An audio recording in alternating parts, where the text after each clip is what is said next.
I feel like people don't ask about it because they're too afraid. And I think that's funny.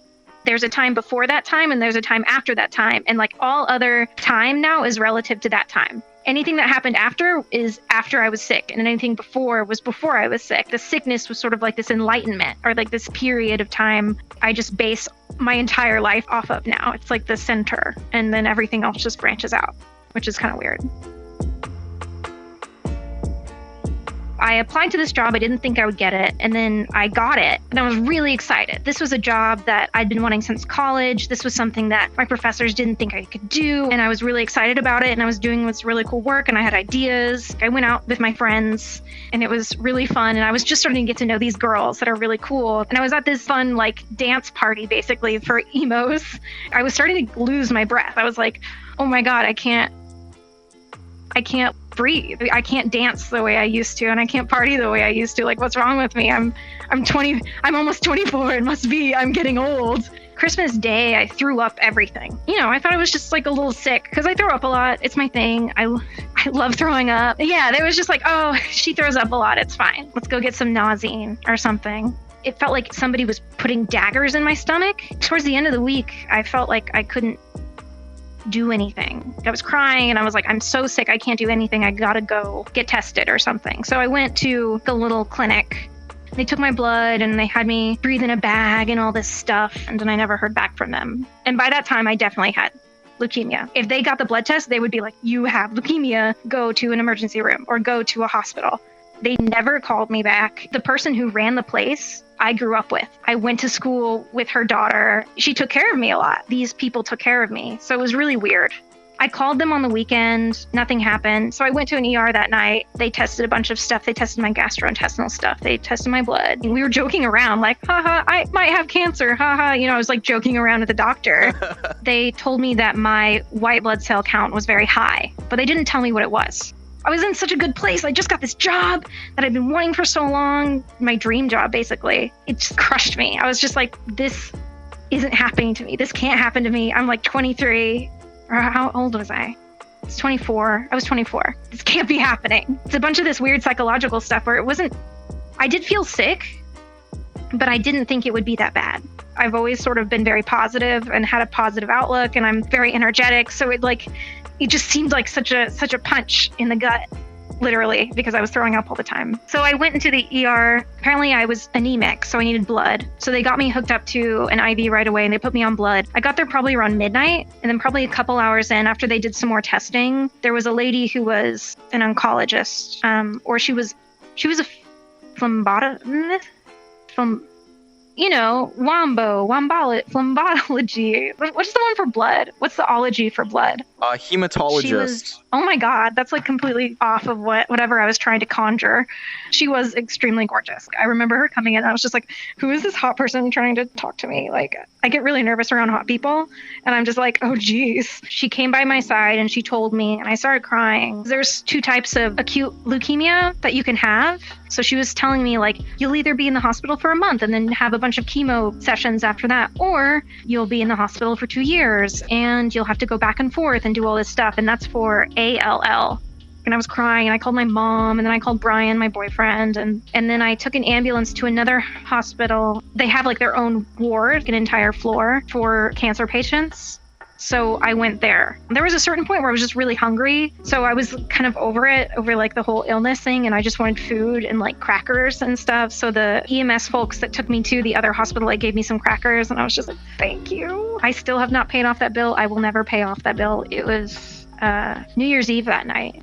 Every time they would give me food, I would just throw up. And the girl who took care of me was like really sweet and she was pregnant. Also, I just want to do a quick shout out to St. David's South. I think they are the nicest people I've ever met in my entire life. They did everything. Me and another girl, which I'll probably go into later, we were the only 2 20-year-olds there. This other girl, I'm going to name her something else. I'm going to name her Amanda. I knew I wanted to be her friend very bad, but I didn't know her boundaries. So talking to her was sometimes awkward for me because I was like, I don't know, where can I go? Like, it's so weird. Midnight, whenever the ball dropped, I was like throwing up in my room, and that was going from 2017 to 2018. My sister was there and my mom drove up really quickly and Brian was there, and it was so hard to watch them cry over me.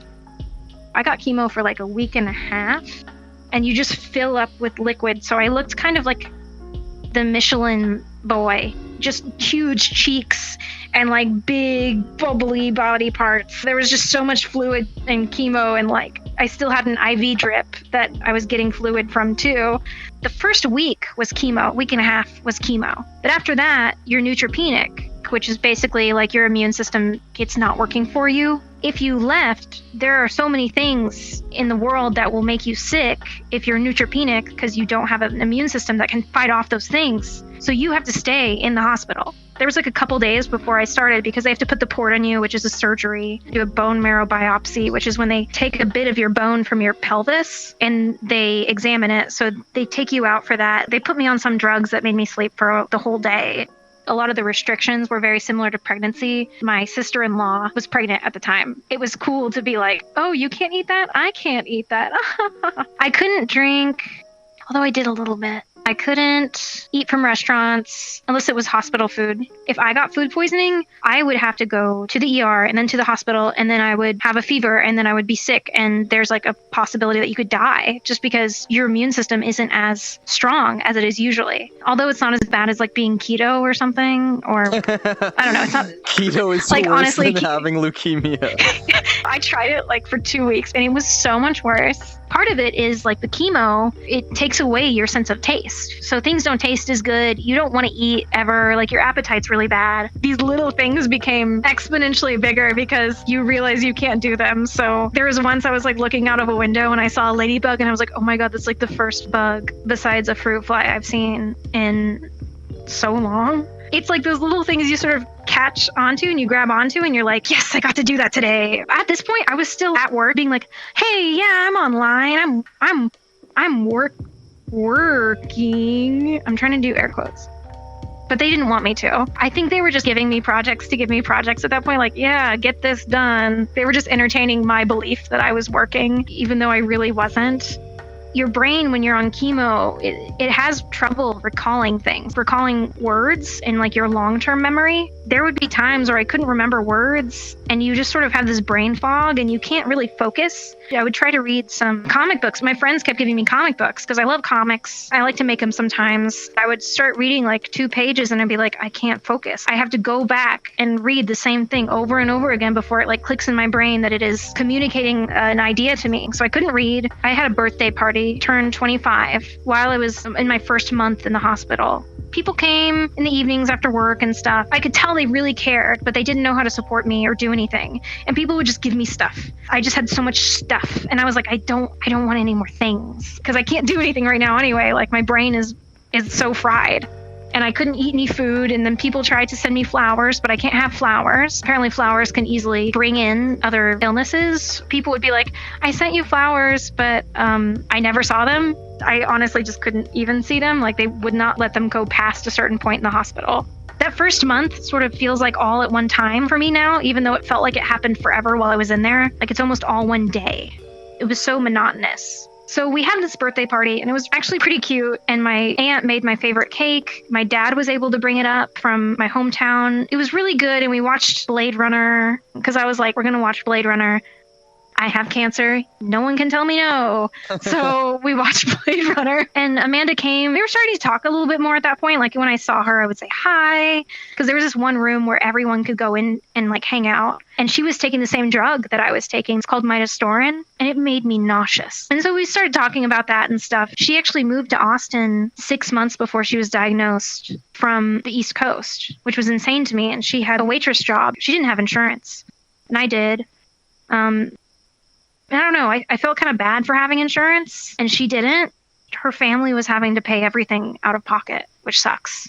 Her family was really funny and nice and she seemed to be like a lot more outgoing than I was. She would joke around with the nurses more. I'm really outgoing until a certain point and then I just shut off and I don't want to be bothered. But she could be on all the time, you know? Even if she was feeling sick, you know, she would be sort of open to that kind of thing. You're shuffled around so often. You're talking to a nurse every couple of hours. You have to sort of stick to these routines. We never had that moment where we just talked for 2 hours. People are bothering you all day. Sometimes you just don't want people to bother you. she didn't know a lot of people in Austin, and so I don't think she had as many visitors. I didn't really think about that until much later on, and I kind of feel bad that I didn't initiate more with her until much later. She was admitted to the hospital, I think a few days before I was. For me, I always thought we were on these parallel paths. Like if I got through something, she would get through it. And if she got through something, then I would get through it, because we were almost like the same person in different worlds, almost.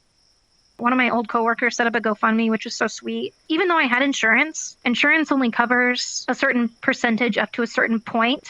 And so I still had to pay thousands of dollars out of pocket. I had like 5 different doctors at one point, and they were all charging in different ways. So there's no like one set place where all this debt is coming from. My doctor was actually really great. He wasn't like hiding statistics from me or anything, but he was very good about not focusing on the statistical data of like people dying or people having a bad time, or like how bone marrow transplants really do fuck you up. My doctor was very good about being like, no, but there's a brighter side to this. He was very good about hiding some of the information just so I could get through it without worrying too much about myself, which was great. That first month, my mood was very positive. It was sort of later on that it sort of deteriorated. I was in the hospital from December to January. I leave the hospital on January 30th or 31st because you have these weeks. You recover from the chemo and you have your immune system back. You get to go home. So you have these few weeks in between each round of chemo where you feel like normal. And I got home and it was great. I got to go to work. I got to go eat out. I got to go hang out with my friends. I was just bald. I was bald and hanging out with my friends, and it felt great. And when I left, oh shoot, I said her real name. When I left, Amanda was still in the hospital. And that did make me feel bad. That made me feel, when I left, I had this print on my door that I did. It was a screen print of the feeling of homesickness that I felt for my hometown. I gave it to her and I was like, you're getting out of this. You're getting out of here. I got out of here. You're getting out of here. You basically have 4 more rounds of chemo after that, where you're in the hospital for 5 days while you're getting the chemo. Because it's like every 12 hours, you're getting chemo and then you're off for 12 hours and you get chemo for 12 hours again. Usually people who have other types of cancers, they just go to a clinic where you would go get your chemo and then you would leave. But since I was getting chemo so often, they just had me admitted to the hospital during those times. February, I went back to the hospital and it felt weird because I was only there for a week. So it was a different room. It was a room I wasn't familiar with at all. It was all different. I didn't like it. I did get to see all my favorite nurses and stuff, and that was really cool. After you get out of that second round of chemo, you have to go home. You leave and go home, and then you come back a day later to the oncologist's office and they give you this shot that basically boosts your immune system. And the reason why they don't do it in that first round is because if they boost your immune system and you still are not in remission, you still have cancer in your bones, it will just resurge. So you'll just get cancer all over again. I don't know, it was really annoying. I would feel really good and then go back. And then I would feel really good and go back. Couldn't eat out. My mom would make food and my mom's a beautiful lady, great person. She can't cook. She did when I was growing up. I thought that was really good. But once food YouTube started being a thing, like I learned a lot of things and I was a better cook at that time. So I was just like, ew, mom's food. Not saying that that I'm better than her, but she could learn some things. While I was getting chemo, my grandpa died and we knew this was happening. We just didn't know when. It was while I was getting chemo, so by the time his funeral was around, I would be neutropenic and wouldn't be able to go anywhere. That round of chemo, I was just like hanging out and I was watching Star Wars. I was drawing Adam Driver and I was so focused on drawing fucking Adam Driver. I was sitting in such a weird way in this chair that I actually got a bed sore. And when I went home, we had to like clean it and sanitize it all the time. And then it got infected. I ended up getting really sick. I had a fever. It was my worst nightmare because when you get a neutropenic fever and you're in your house, you have to go to the emergency room right away because your body can't fight it. And they pump you up with a bunch of antibiotics. So I got a fever from this bed sore. I felt so stupid. I thought I would be able to get out by the time his funeral came around because usually neutropenic fevers last 3 days. That's a typical one. They kept giving me antibiotics and I didn't know what to do. My sister ended up recording the funeral, but I don't remember it. I was on so many drugs. I'd never felt before that I was going to die. I was so in and out. At some point, they had me on a ventilator. These machines are pushing oxygen into your throat just so you can breathe. I think they put me on fentanyl or something, and I don't remember anything. There were a few days in the hospital. I don't my life is gone. I can't remember it. And that's scary. It's like you died. Even though people were experiencing things around you, you don't remember that experience. You don't remember it. So you're basically dead. My sister showed me the slideshow that my aunt made for my grandpa's funeral like 3 times. And I only remembered the 3rd time that she showed me. It made me really hate being ill. It's not just like, woe is me. It's also, fuck this. This is so stupid. And you almost feel like a teenager trying to rebel against your own body. I ended up having like 2 more rounds of chemo after that. Throughout this entire time, I was texting my friend Amanda. She went back to the East Coast and was doing treatment there. She had a bone marrow transplant. She had host versus graft disease. So the host is her. The host was denying bone marrow that she got from her sister. Her body was rejecting it. And so she had to go back to the hospital for like long periods of time. And I just checked in on her a lot. After my chemo and everything, I ended up getting out. I didn't want to do that ever again. But at the same time, it didn't feel that satisfying. You have the big round and then you have the 4 smaller chemos afterwards, 4 smaller rounds. And then after you're done with a round of chemo and you're neutropenic again, you still have to go to the oncologist 3 times a week. Monday, Wednesday, and Friday, my mom or my boyfriend would take me to the oncologist and I would have to get my blood tested. And then I would have to sit there and wait for the results. Tests would tell me if I was neutropenic, if I needed plasma, or if I needed blood. Your body in that point is not creating its own blood. It's like a second job at that point. Do I need blood? Okay, if I need blood, I'm going to feel like shit. God dang, it's a Friday, so that means they're not going to test me until Monday. I have to go beg somebody to give me a blood transfusion so I don't feel shitty for the entire weekend. And there was a time where I was just like dressing up to go get my blood taken. That's the only thing I really had. I was pretty much done with chemo by the time August 2018 rolled around. I went to New York for work. Was getting treatment and her family lived very close to New York. She went to the same bookstore that I was in like earlier that day. And I was like, oh my God, you're in New York. You're in New York right now. And then she was down the street from me. I was at this work. We were having a happy hour and she was down the street from me. And I was like, what the fuck? I couldn't catch her because I was just like talking to my coworkers for the first time. This is the first time I've ever met them. And it'd been a year since I've gotten this job already, but I've never been to New York. So I couldn't talk to some of the designers that I've been working with for so long. And I can't believe I missed her. And I was so angry at myself. I went to New York in 2019, probably like 6 times. So I was like, I'll catch her. I'll catch her soon. Anytime she would have an experience that I experienced, I would talk to her about it. If she posted her blood statistics for that day or something like that, we would just talk casually. It wasn't anything super deep. But, I was like, she's going to get through this because I got through it. We basically had the same mutation, just a little different. And she was taking the same meds that I was. But I was in New York once and I was like, hey, I know it's your birthday and I got you a birthday present. This was around May, I think. I think it was around May. I'll come see you. I'll give you this present. Don't have to stay very long because I was still pretty aware of those boundaries when you're sick and you just don't want anyone to come and see you. You just want to be left alone. So I was trying to be very like, it's okay type of thing. I don't want me to be a burden on you. She said, actually, my family's doing this thing. And it turns out it was like a big surprise party. So I'm glad we didn't see each other and I'm glad she got to spend time with her family and friends. On my way back, I was like, you know what? I haven't heard from Amanda in a while. I wonder what she's up to. She hadn't posted in a long time. I didn't know why.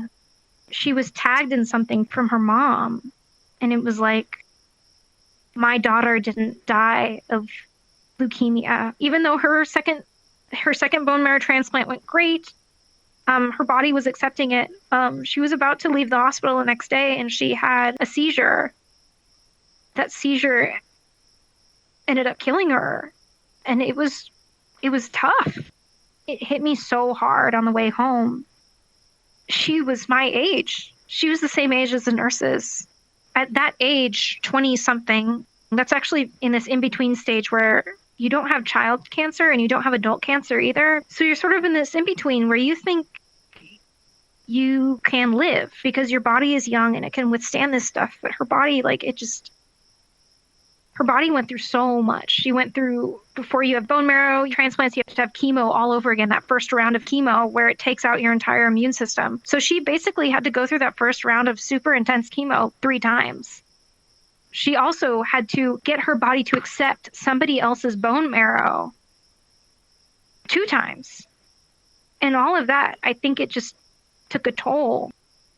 I felt like she was going to make it so much that when she didn't, it was such a huge shock that I don't know. I I don't know. It was just really bad. And her family was so sweet. Her family was incredible.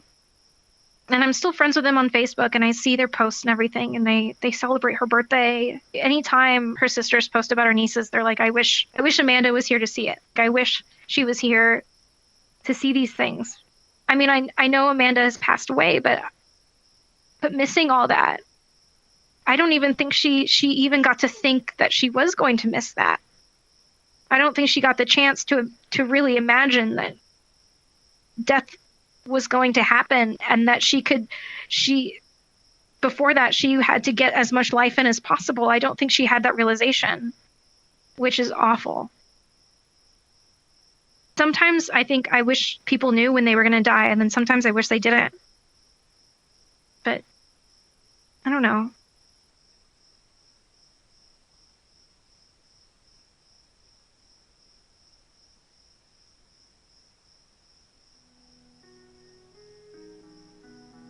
If you could tell everyone in the world one thing, what would it be? Oh, this is the question. If there was one thing, I feel like I've already said this a few times, but if there's one thing that I could tell anyone in the world, I would tell them, fight for yourself because you are worth fighting for. If you feel something and you know it is your truth, express that and don't quit until you get what you want, unless it's like something really weird and terrible. But if it's something that you really need and is very vital to you, don't be afraid to fight for it. Fight for what you want. Thank you, Ronald McDonald.